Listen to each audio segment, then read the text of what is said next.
Hi YouTube, I just had to show the soup. It is so delicious.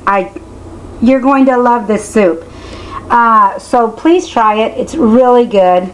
This is what it came down to. If I boiled it down, see how much I had it all the way up to here, and now it's down to here, and it came out kind of condensed and good. I mean, it's like I said, it's so delicious. You've got to try this. Anyway, you add the fish that you want with it, and then what I'm going to do is I don't have any more fish in here. I only had one little piece for myself.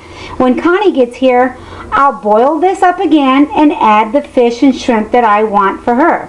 So I just got a little piece of cod, put it in there, and that's more than enough. That bowl is huge for me, but I wanted it to. Anyway, that's about a cup of food right there, but I probably won't even have all that because of the fish being so big. But add a little bit of lemon juice and you're good to go. Let me know if you enjoy. Talk to you soon. Sorry I had to do this in 2 videos, but oh well. Talk to you soon. I'll be back.